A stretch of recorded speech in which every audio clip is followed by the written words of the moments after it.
first round is officially over now, with every winning team having punched their ticket to the next round, along with every losing team heading home preparing for the offseason. This was, without exaggeration, one of the most thrilling first rounds in recent NBA history, as almost every series provided tight contests, drama, and thrilling back-and-forth action, leading to so many storylines worthy of discussion. Now that it's over though, some players and teams came away with a reason to celebrate, while others are left with nothing but disappointment, and that brings us to today's video, where we'll be identifying the 3 biggest winners and losers of the first round. Before we start though, it turns out a good amount of you watching aren't even subscribed to the channel, so if you enjoy the content, consider hitting the subscribe button, as not only does it help out a ton, but I'd also very much appreciate it. Now with that being said, let's begin. We'll start today's video off with one of the biggest winners of the first round, and the first one up is Jimmy Butler of the Miami Heat. This was an obvious and easy choice for the winners column because Jimmy has once again proven to the world that he has another switch that he can flip come playoff time and immediately turn into one of the best players in the entire NBA. What we just witnessed from him was one of the greatest performances over the course of an entire series in history, as he led his 8-seed Miami Heat to a 5-game series win over the 1-seeded and championship favorite Milwaukee Bucks, becoming the 6th 8-seed to ever pull off this kind of an upset. Butler averaged about 38 points in the series, shooting an absurd 60% from the field and 44% from 3. He scored 56 points and 42 points in back-to-back games, and he made one of the best defensive teams in the league look like a cakewalk. We talk about guys flipping the switch all the time, but most of the time it's hyperbole, but with Jimmy Butler, he is the full-on embodiment of the phrase and is one of the best leaders in the association. The Miami Heat roster is without question weaker than Milwaukee's, but Butler was the best player on the court in every single game of the series. Now to flip over to the first of the biggest losers from the first round we'll be discussing, we're actually staying in the same series because it's Giannis Antetokounmpo of the Milwaukee Bucks.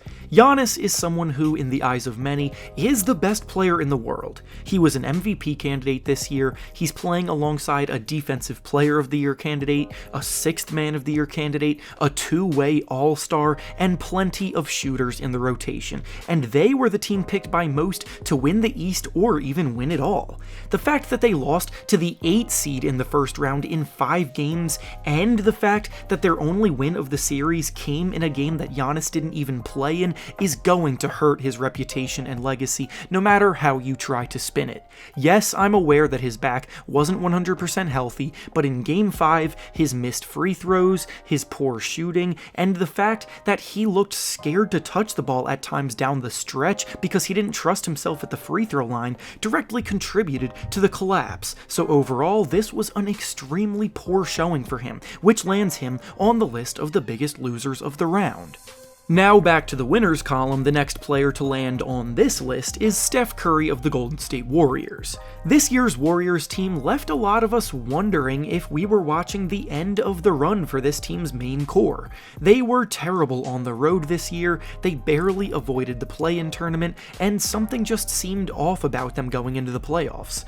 Sacramento is also no slouch, coming in with the best offense in the league, ready to attack the defending champions looking to assert their arrival at the top, but Steph Curry once again reminded everyone of his greatness and put their arrival on pause.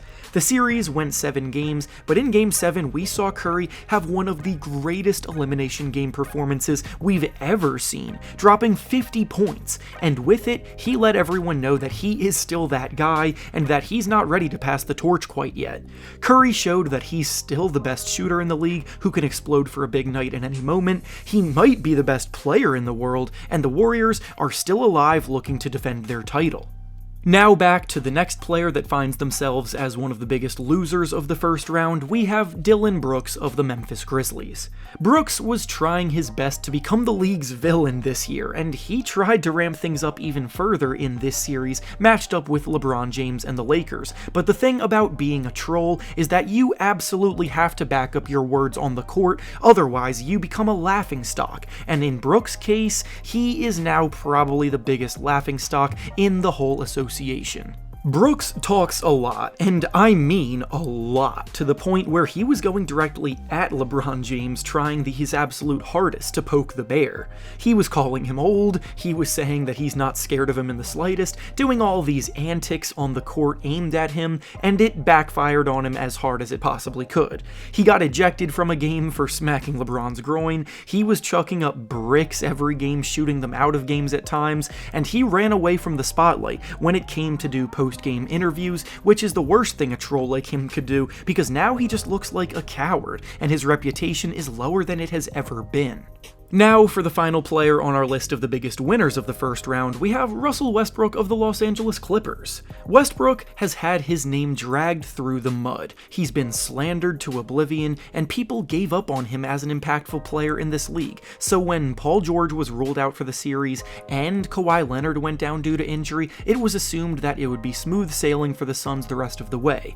Now, the Suns did end up winning the series in 5 games, but every game was close, and Westbrook did everything in his power to put the pressure on them.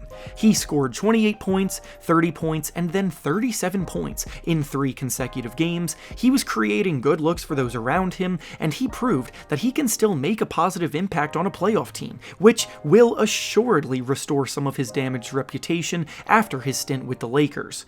Russ may not be an all-star anymore, but he was scapegoated heavily, to the point where the negativity became just too much, and his performance in the playoffs this year should calm that down a bit.